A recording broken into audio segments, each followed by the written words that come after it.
just perform one of my mimes because Texas has a French influence. So we also study mime. It's required in many of the school districts. And that mime I did was called The Ring, written by an old mime artist known as Marcel Marceau. He also went by Beep. He got the name from Pip, from Charles Dickens, a writer. But he decided to say Beep because he was going to do the art of silence known as mime. Now, Marcel Marceau worked with the French resistance in France and helped save the lives of over 10,000 children crossing the border from France all the way out to Switzerland. Now, I knew some people that knew Marcel Marceau, and they said he used to hide his passport and all his documents in sandwiches.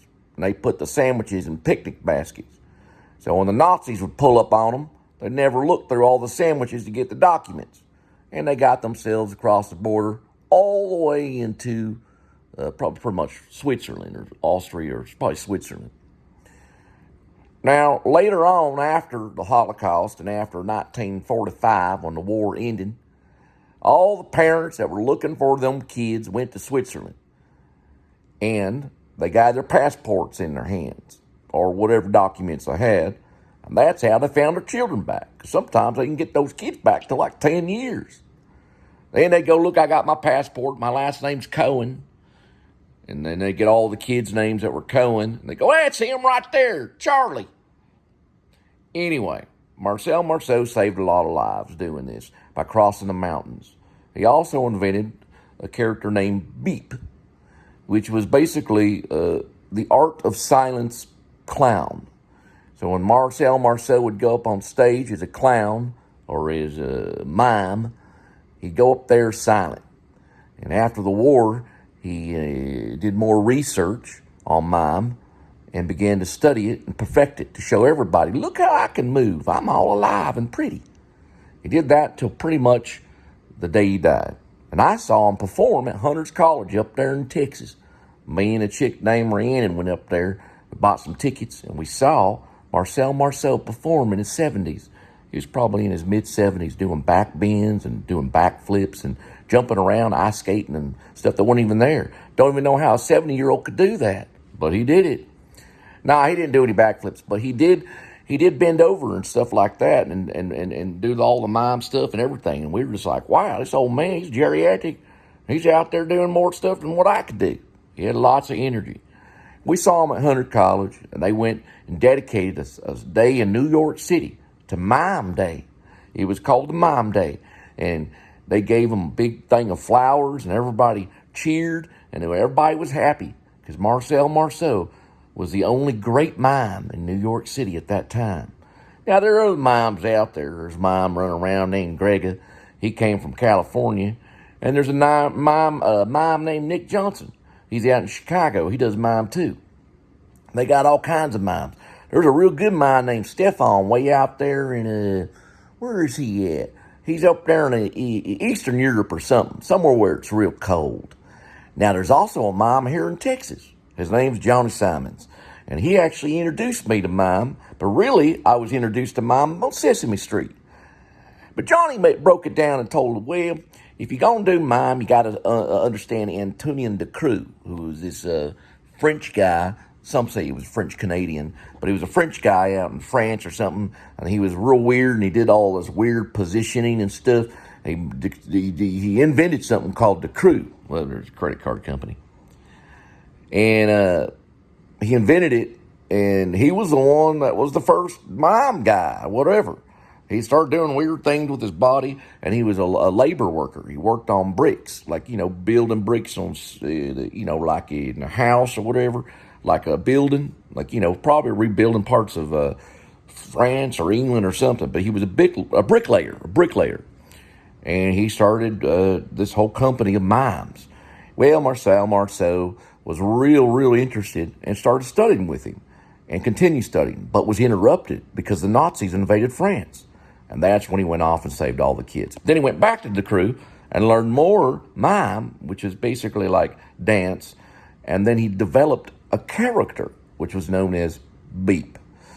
And then he started performing. And Red Skelton's show was invented. It was an invented show just for mime. Red Skelton invented his entire show just to have Marcel Marceau on there to show off that art of silence. The art of silence is a real hard art because you got to be real.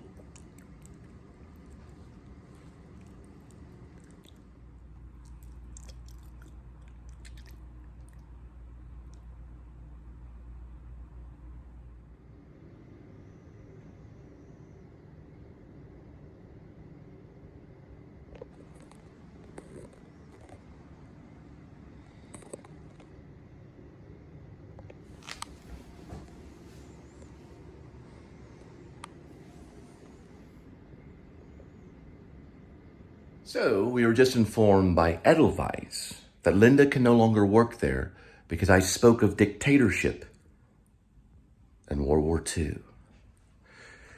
Because it goes both ways, doesn't it?